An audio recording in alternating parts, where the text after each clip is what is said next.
Atos capítulo 19, do versículo 11 até o versículo 16.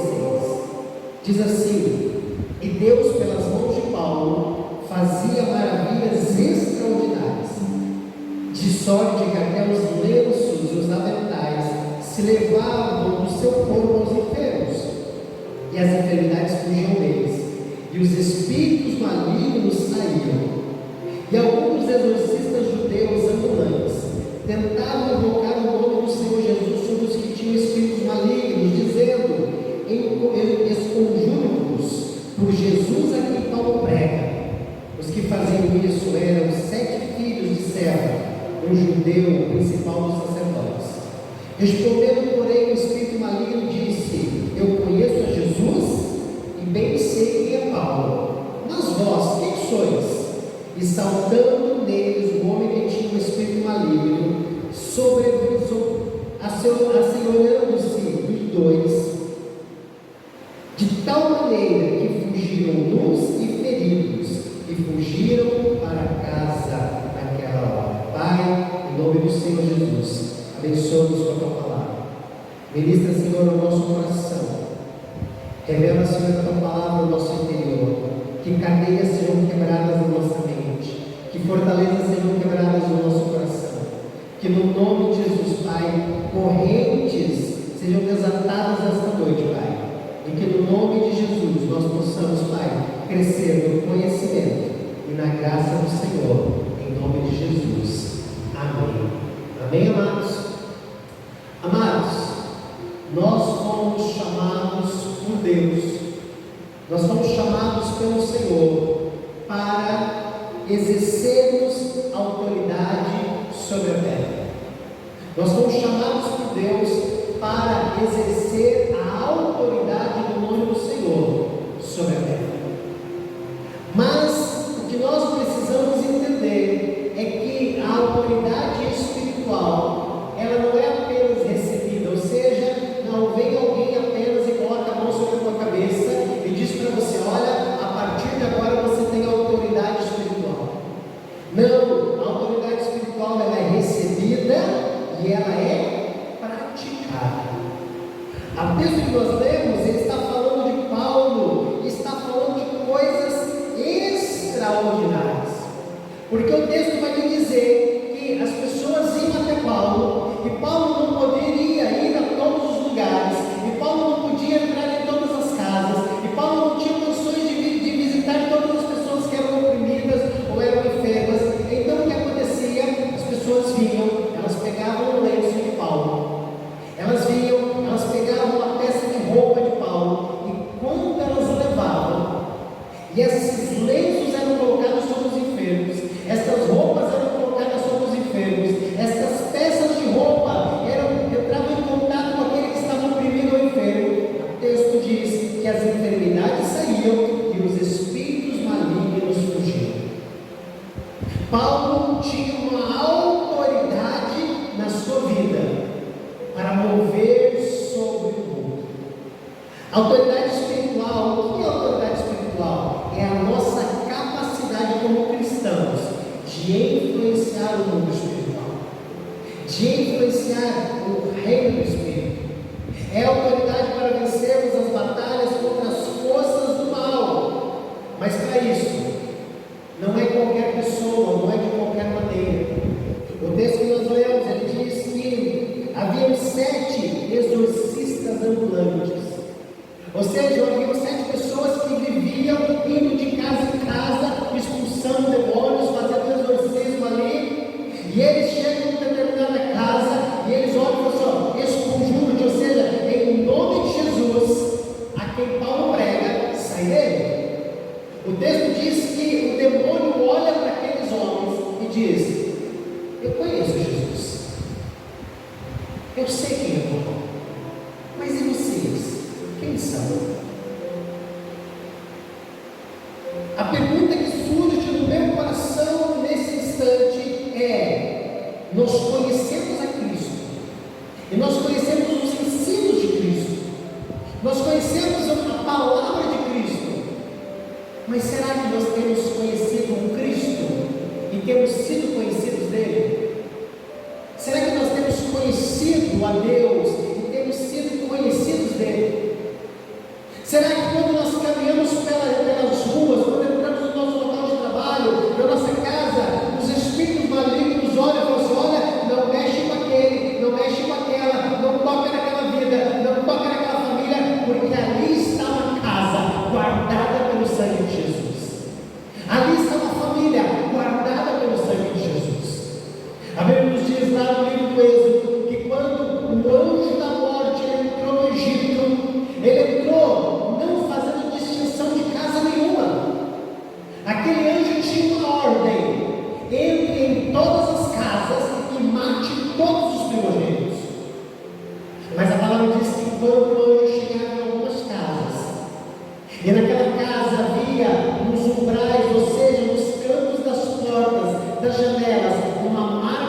Eu quero declarar sobre a tua vida, eu quero declarar sobre a tua casa. Você e a tua casa é guardado pelo poder de uma aliança que está estabelecida no nome do Senhor Jesus Cristo. A tua casa está guardada debaixo do poder de uma aliança em nome de Jesus. Nós precisamos, amados, entender o nosso papel no reino. Nós precisamos entender o nosso papel neste mundo, para que nós possamos exercer a nossa autoridade espiritual. Alguns fatores são essenciais. Sabe por que nós somos derrotados na batalha? Sabe por que nós somos vencidos muitas vezes na guerra, no dia a dia da nossa vida? Porque nós ignoramos esses fatores. O primeiro fator que nós precisamos compreender é entender como funciona, é conhecer o mundo espiritual. Tem muitos cristãos que não conhecem. Tem muitas pessoas que estão na igreja há anos e não entendem o mundo espiritual. Não entendem o que é batalha espiritual. Há aqueles até que ignoram, aqueles que pensam assim: se eu não falar do diabo, se eu não pensar no diabo, se eu fingir que o diabo não existe, não vai acontecer nada comigo. Amadas, existem algumas leis que não importa se eu acredito nela ou não importa se eu sei que ela existe ou não, ela simplesmente é uma lei. Imagine que, olha, eu estou aqui no altar, e o altar ele é um pouco mais alto que o chão, deve ser 1,20 m, alguma coisa. E imagina que eu sou uma pessoa completamente ignorante em relação à lei da física, que me leva para baixo, a lei da física que me faz cair. Imagine isso.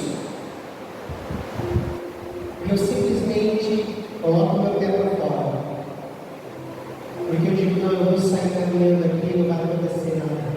O que vai acontecer comigo? Eu vou despencar ali embaixo. E talvez eu pudesse dizer assim: mas eu não sabia que existia essa lei. Mas eu não sabia que isso existia. Meu amado irmão, minha amada irmã, ignorar o fato que existe um reino espiritual não muda o fato dele existir. Não muda. Esta é a razão porque muitos cristãos ainda não vivem a vida abundante que Jesus Cristo prometeu. Lá em João capítulo 10, verso 10, está escrito assim: eu vim para que vocês tenham vida e vida em abundância. Só que antes de falar da vida abundante, Jesus disse assim: o ladrão vem senão para matar, roubar e destruir. Ou seja, existe uma ação do inimigo, existe uma ação de Jesus nas nossas vidas. Mesmo crendo em Jesus, uma pessoa pode ter áreas da sua vida que são influenciadas pelo inimigo. Pode haver momentos, lugares da tua vida onde o inimigo ainda está influenciando. E isso por quê? Porque Deus criou dois mundos, um mundo espiritual e um mundo físico. E muitas vezes, algo que acontece no mundo espiritual, então quando Jesus diz: eu vim para que vocês tenham vida e vida com abundância, Ele está falando de uma realização do mundo espiritual. Ele está falando de uma conquista do mundo espiritual. Muitas vezes essa realidade do mundo espiritual não é uma realidade do mundo físico. Por quê? Porque existe uma batalha, porque existe algo que precisa ser feito, porque existe um confronto que precisa ser feito. Nós lemos lá em Isaías capítulo 53, versos 4 e 5, que Jesus levou sobre si as nossas enfermidades, pelas suas pisaduras nós somos sarados. O texto diz que Jesus levou. Isso é passado, mas muitas vezes não é passado no mundo físico, não é passado no mundo natural, é passado no mundo espiritual, significando que no mundo espiritual Jesus já levou as minhas dores, Jesus já levou as minhas enfermidades, Jesus já levou as minhas doenças, Jesus já levou a minha miséria, Jesus já levou as minhas dívidas, Jesus já levou as minhas crises.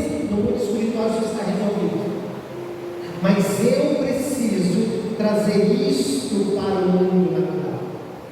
Eu preciso trazer isto para o mundo físico. O que implica em tomar posse da minha bênção. O que implica em quebrar toda a legalidade que o inimigo tem em relação à minha vida. Isso significa confronto. Olha aqui para mim. Deixa eu te falar algo. Sabe o que significa isso? Significa muitas vezes olhar para uma área da minha vida. Significa muitas vezes olhar para uma circunstância que eu estou vivendo.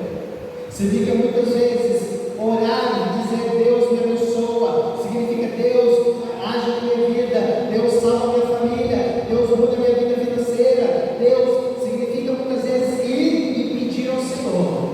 Mas depois que eu pedir ao Senhor, também significa olhar para Satanás e dar uma ordem e dizer: Satanás, bate e retirada em nome de Jesus. Satanás, tira a tua mão daquilo que me pertence. Satanás, solta a minha bênção. Porque nós vemos lá no livro de Daniel, que Daniel ora, e depois de orar ele passa 21 dias jejuando, e no 21º dia, o anjo Gabriel vem e fala assim: Daniel, desde o primeiro dia que você orou, eu fui enviado para te dar a resposta. Mas durante 21 dias eu não pude chegar até você porque Deus não quis? Não porque eu estava atarefado? Por quê? Porque eu estava ocupado demais? Não disso. Porque um principado me impediu de chegar com a resposta. Deixa eu falar uma coisa para você. Existem respostas de oração. Existem bênçãos que nós pedimos ao Senhor, que estão retidas nos céus, porque há demônios segurando. E nós precisamos entrar em confronto. Nós precisamos entrar em confronto e dizer: Satanás, solta aquilo que é meu, em nome de Jesus. A segunda coisa que nós precisamos compreender a respeito da batalha espiritual para podermos exercer a nossa autoridade é que é necessário remover todos os elos com as trevas. É necessário remover todos os pactos que podemos ter feito com as trevas. Olha o que diz 1 João capítulo 3 e o verso 4. Qualquer que pratica o pecado também pratica iniquidade, porque o pecado é iniquidade. O que é o pecado, pastor? Pecado é a transgressão da lei. Pecado é transgredir os mandamentos. E o que acontece quando eu acabo transgredindo os mandamentos e acabo não me arrependendo? Eu acabo estabelecendo um elo espiritual que dá base legal para o inimigo agir na minha vida. Você já deve ter ouvido falar da palavra brecha. Ah, brecha, ali tem uma brecha, tem que ver se tem uma brecha. O que é uma brecha? É um pecado não confessado. O que é brecha? É um pacto não quebrado. O que é brecha? É uma aliança não desfeita. O que é brecha? É uma legalidade para que o inimigo entre na minha vida, trazendo travas, trazendo bloqueios. Talvez eu possa dizer assim: pastor, mas Deus me ama. Pastor, você está dizendo que uma pessoa que peca, Deus deixou de amar essa pessoa? Não, Deus continua amando. Deus ama o pecador. Deus ama todas as pessoas. Deus ama muito todas as pessoas. Acontece que o amor de Deus, ele não resolve a questão da transgressão do pecado. Acontece que o amor de Deus, ele não resolve a quebra da lei. Nós somos pais, amém? Temos pais e mães aqui nesta noite. Um pai, uma mãe ama o seu filho? Ama. É capaz de dar a vida para o próprio filho? É capaz. Agora, imagine que esse filho, ele se envolva com relacionamentos errados. Ele tome decisões erradas. Ele faça escolhas erradas. E como consequência das suas escolhas, ele acaba desobedecendo a lei. Ele acaba descumprindo, transgredindo a lei do homem. Comete um crime e ele é preso. E ele é julgado culpado, e a justiça diz: você vai passar 20 anos na cadeia por causa do seu crime que você cometeu. O fato do pai e da mãe amar esse filho, o fato do pai e da mãe ser capaz de dar a vida para esse filho, vai mudar o fato dele ter descumprido a lei e ter sido condenado? Não, de jeito nenhum. A mesma coisa acontece em nós em relação a Deus. Deus nos ama, mas se eu transgrido a lei, não tem como Ele impedir que eu sofra as consequências e o juízo desta lei na minha vida. Não tem como Deus reverter isto na minha vida. Por causa de pecados não confessados, há muitas pessoas a quem o diabo tem acesso, há muitas pessoas a quem o diabo tem autoridade. Olha o que diz Isaías capítulo 24 e o verso 5: na verdade, a terra está contaminada por causa dos seus moradores, porque transgridem as leis, mudam os estatutos, quebram a aliança eterna. Por isso a maldição consome a terra, e os que habitam nela serão desolados. Por isso serão queimados os moradores da terra, e os poucos homens testarão. Deus levanta o profeta Isaías, e o profeta Isaías está falando a respeito do povo de Israel. Ele diz: olha, a terra está contaminada. A contaminação desta terra, a contaminação desta casa, e por causa desta contaminação, o inimigo tem trazido desolação, o inimigo tem trazido doenças, o inimigo tem trazido enfermidades, o inimigo tem tido acesso. Todos nós, em algum momento da nossa vida, nós erramos, nós pecamos, e devido a isso nós acabamos estabelecendo pactos, alianças com o inimigo. Mas se nós falharmos na nossa luta contra o inimigo, nós podemos acabar sendo controlados por eles. Nós podemos acabar sendo controlados por esses espíritos malignos. E nesta noite Deus quer quebrar na minha e na tua vida toda a aliança com as trevas. Nesta noite Deus quer remover toda a desolação. Deus quer remover toda a abominação. Deus quer remover da minha e da tua vida toda a contaminação, para que nós estejamos livres diante do Senhor. Olha o que diz Deuteronômio, capítulo 18, verso 10 e 12: e não achará entre ti quem faça passar o seu filho pelo fogo, ou sua filha, nem o adivinhador, nem o procrastinador, nem o orgueiro, nem o feiticeiro, nem o encantador de encantamentos, nem quem consulte espírito de adivinhante, nem o mágico, nem quem consulte os mortos. Pois todo aquele que fizer tal coisa é abominação ao Senhor, e estas abominações do Senhor teu Deus as lançará. Por estas abominações o Senhor teu Deus as lançará de diante de ti. Olha o que diz o texto. Deus diz: olha, quando você tem um elo, quando você tem uma aliança espiritual, qual é o resultado? Deus te lança, Deus te tira da presença dele. É preciso olhar para a minha vida, é preciso olhar para mim e dizer: Senhor, há em minha vida alguma aliança, Senhor, há em minha vida algum pacto, Senhor, há alguma coisa que eu já fiz, há alguma coisa que eu falei, Senhor, que transgrediu a tua lei e deu acesso ao inimigo na minha vida. A segunda coisa, depois de pactos, depois de alianças, de elos, são objetos amaldiçoados, são objetos consagrados. Às vezes nós vamos lá e nós compramos algo, nós adquirimos alguma coisa, sem saber que por trás daquilo existe uma feitiçaria, por trás daquilo existe um voodoo, por trás daquilo existe um encantamento, por trás daquilo existe uma consagração. Existem objetos que remetem ao império das trevas, existem coisas que remetem aos espíritos malignos, e muitas vezes nós trazemos para a nossa casa. Muitas vezes alguém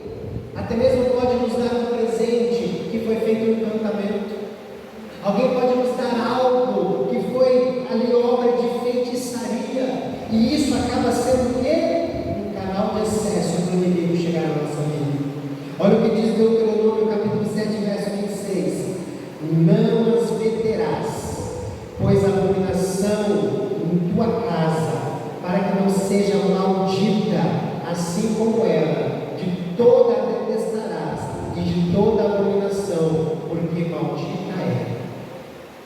Nesta noite, nós devemos orar e falar: Senhor, existe alguma coisa na minha casa que tem um pacto com as trevas? Senhor, existe alguma coisa na minha casa que tem uma aliança com o inimigo? Existe alguma coisa que é um portal de entrada de espíritos malignos na minha vida?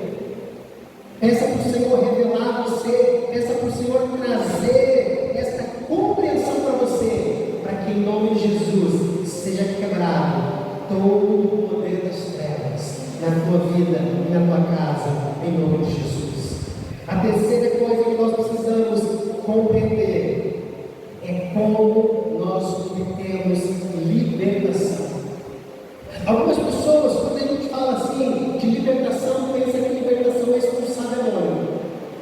Libertação não é expulsar demônio. E como pastor, como cristãos, como pessoas em Cristo, nós não devemos expulsar os demônios de todas as pessoas.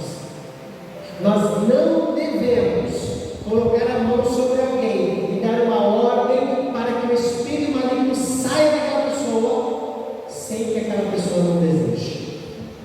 A pior coisa que eu posso fazer por alguém é expulsar o demônio sem que aquela pessoa esteja disposta a não voltar às velhas práticas.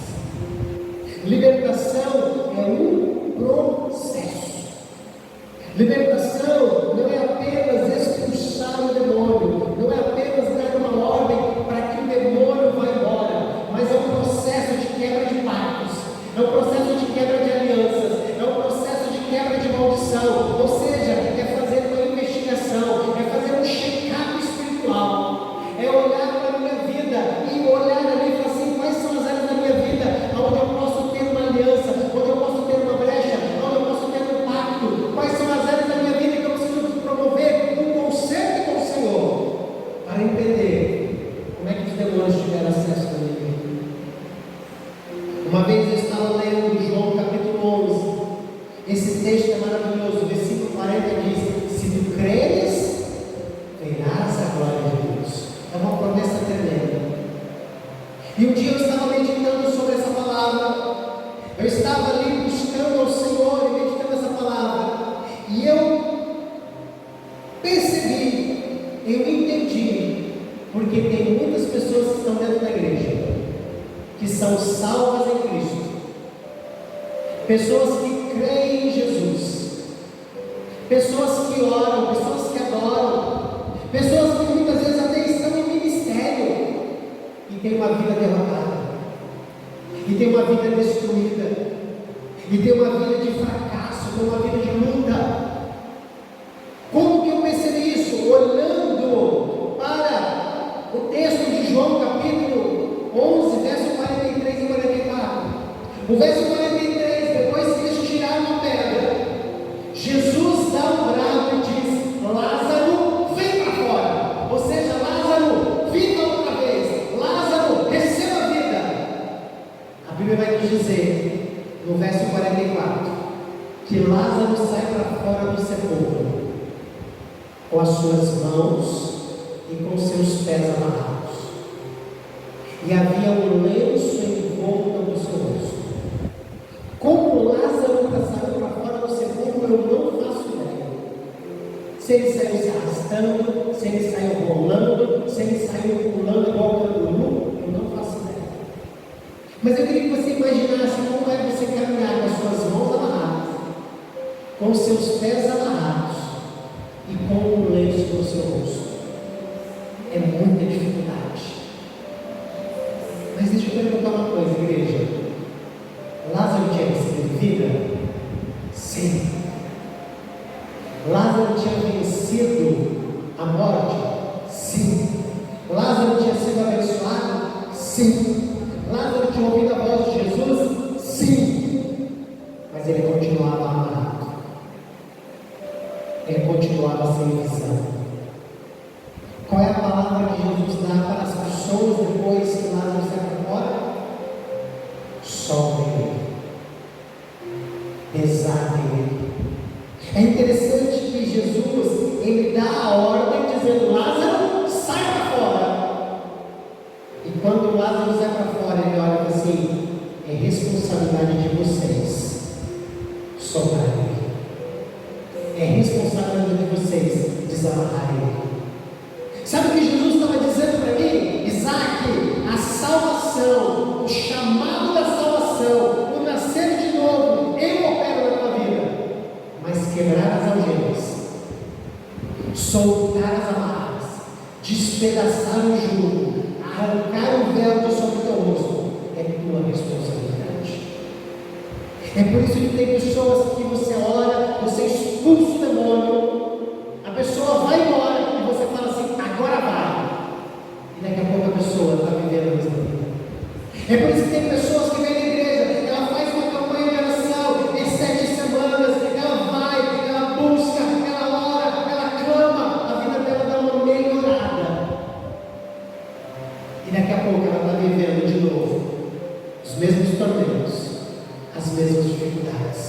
Por quê? Porque ela venceu por um instante, ela venceu por um momento, mas ela não passou pelo processo da libertação, ela não passou pelo processo da restauração, ela não passou pelo processo da cura e da transformação.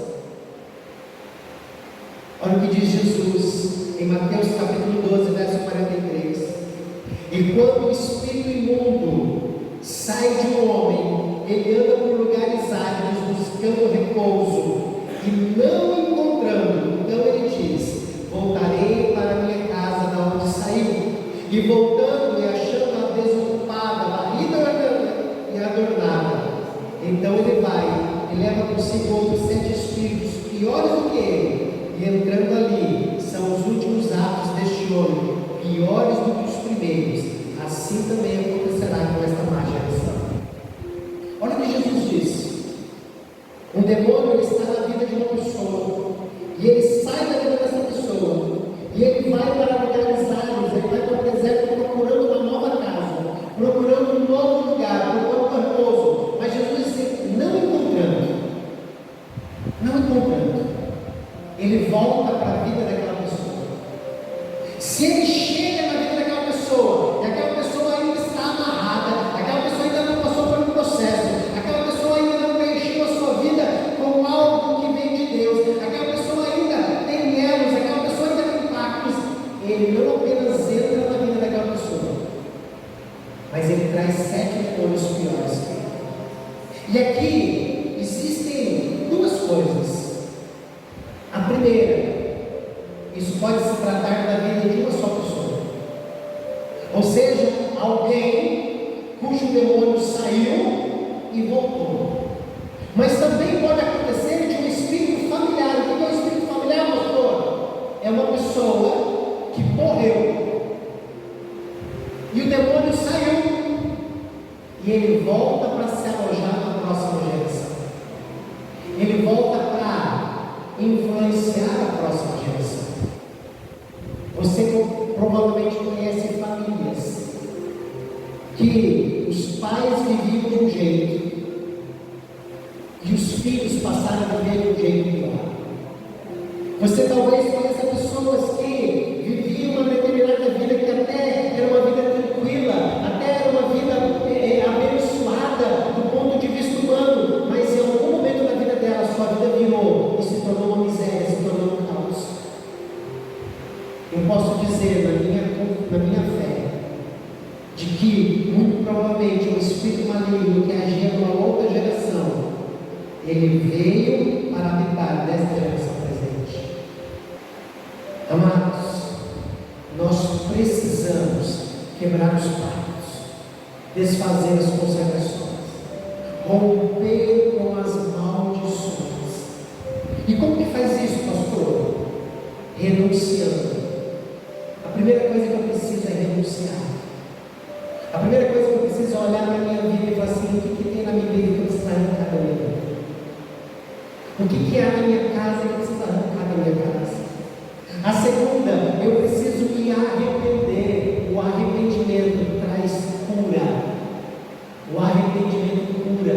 Lá em 2 Crônicas 7,14 diz: se o meu povo que se chama pelo meu nome se humilhar, orar e se arrepender dos seus maus caminhos, eu ouvirei dos céus, sararei a sua terra. Deus disse: se o meu povo que se chama pelo meu nome orar, se arrepender, se humilhar, eu ouvirei dos céus e sararei a sua terra e perdoarei os seus pecados. Deus não quer apenas perdoar os nossos pecados, Ele quer sarar a nossa vida, Ele quer sarar a nossa casa. Em quarto lugar, nós precisamos exercer a autoridade sobre o reino das trevas. Nós vamos exercer a autoridade sobre o mundo. Deus nos deu autoridade sobre a terra. A criação do homem, Gênesis capítulo 1, versos 26 a 28, Deus diz: façamos o homem a nossa imagem e semelhança e dê a ele autoridade. Só que o que aconteceu lá no Éden? Adão comeu o fruto, Adão desobedeceu, esta autoridade ela foi usurpada. Presta atenção aqui numa coisa: o diabo não tem nada, o diabo é um fracassado, um derrotado. Só que ele age na base do engano. Só que ele age falando para mim e para você que ele tem poder. Só que ele age falando para mim e para você que ele pode todas as coisas. Mas a autoridade sobre a terra é minha só. Sabe até quando ele vai agir na tua casa? Sabe até quando ele vai agir na tua família? Sabe até quando ele vai agir na tua vida? Até quando você permitir. Até quando você não se posicionar. Até quando você não tomar autoridade. Satanás ele não tem nada, mas ele usa a legalidade que eu dou a ele para agir através das nossas vidas. É por isso que você vai em algum lugar e os demônios falam assim: faz um despacho para mim. É por isso que você vai em alguns ambientes onde há muito pecado sexual. Você vai em alguns lugares onde há muita violência. E isso são como portais de acesso para entidades malignas. Deixa eu falar para você uma coisa: um altar é como um aeroporto. Um altar é como um aeroporto. O aeroporto é onde desce o helicóptero. Um altar é como um lugar onde tanto anjos vêm quanto os demônios vêm. Se você olhar no Antigo Testamento, você vai ver que quando Abraão edificou altares, Deus se manifestou a ele. Você vai ver que quando Noé edifica um altar, Deus se manifesta a ele. Você vai ver que quando Abel edifica um altar, Deus se manifesta a ele. Quando Elias edifica um altar, Deus se manifesta a ele. Ou seja, toda vez que eles levantaram o altar ao Senhor, Deus veio e desceu naquele lugar. Os altares dos demônios fazem a mesma coisa. Eles vêm e eles descem naquele lugar. Então eu preciso me posicionar. Eu preciso tomar a autoridade que Jesus Cristo nos deu. Olha o que diz Mateus, capítulo 10, e o verso 1. E chamando os 12, deu-lhes o poder sobre os espíritos imundos para os expulsarem e para curarem toda a enfermidade e todo o mal. Jesus deu autoridade para dizer: vá e expulse. Sabe o que eu estou falando para você? Entra na tua casa hoje. Quando você voltar para a tua casa, levanta a tua mão e diz: Satanás, você não tem lugar na minha casa. Satanás, você não tem lugar na minha família. Satanás, você não tem lugar na minha vida. Bate em retirada em nome de Jesus. Saia da minha vida em nome de Jesus. Satanás, solte as minhas finanças em nome de Jesus. Satanás, solte a minha saúde em nome de Jesus. Satanás, solte a vida dos meus filhos em nome de Jesus. Você precisa se posicionar e dar uma ordem. Dizer: Satanás, pega a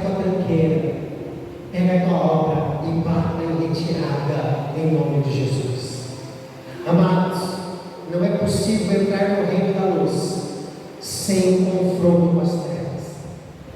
Não tem como nós acessarmos o reino da luz sem termos um confronto com o reino, com o inimigo. Não tem como. Nós precisamos nos posicionar. Todo crente tem uma patente espiritual, tem um nível de autoridade. E se não dermos base para o inimigo, iremos usar essa autoridade para expulsar os demônios, para dizer: bate em retirada em nome de Jesus. Nos céus, Deus usou os anjos. Se você ler lá em Apocalipse, a Bíblia vai dizer que Miguel, o arcanjo, ele luta contra o antiga serpente e expulsa ele e uma terça parte dos anjos do céu. Mas na terra, sabe quem expulsa o inimigo? É você. Na terra, quem exerce a autoridade para dizer ao inimigo: bate em retirada, sou eu e é você. Pelo poder do sangue de Jesus. Aquele que é nascido de novo, aquele que é lavado pelo sangue de Jesus, tem poder e autoridade para expulsar os demônios e para expulsar os anjos. Para nós encerrarmos, eu quero falar para vocês sobre 3 coisas que precisamos fazer para destravar as nossas vidas. A primeira, confessar os nossos pecados. 1 João capítulo 1, verso 9 diz: se confessarmos os nossos pecados, Ele é fiel e justo para nos perdoar os pecados e nos purificar de toda a iniquidade. É preciso trazer à luz a outra aparência. É preciso colocar diante do Senhor e dizer: Senhor, eu pequei, eu fiz isso, e eu fiz aquilo. É preciso pedir perdão. Para quê? Para que nós sejamos purificados. E quando somos purificados, é anulado todo o direito do inimigo da nossa vida. A segunda coisa que nós precisamos fazer é nos posicionar e expulsar os demônios. Marcos capítulo 16, verso 17 diz: indo por todo mundo pregar o evangelho, expulsar os demônios.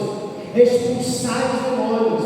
É o que eu falei agora há pouco. Entre na tua casa e expulse. Dê uma ordem. O diabo não sai sem uma ordem, uma ordem clara. Sabe qual é o problema de muita gente?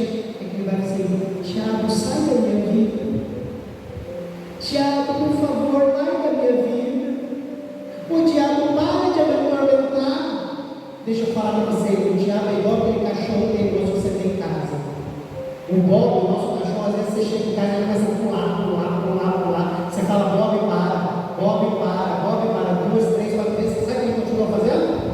Pulando. Aí você dá um berro com ele. Aí você dá um grito, você bate o pé no chão e ele desaparece. O diabo é a mesma coisa. Satanás é a mesma coisa. Ele age como um poceiro. Ele age como um invasor. Ele invade, ele toma posse daquilo que não é dele e só sai quando é expulso em nome de Jesus. Terceiro, feche as brechas. Terceira coisa, feche as brechas.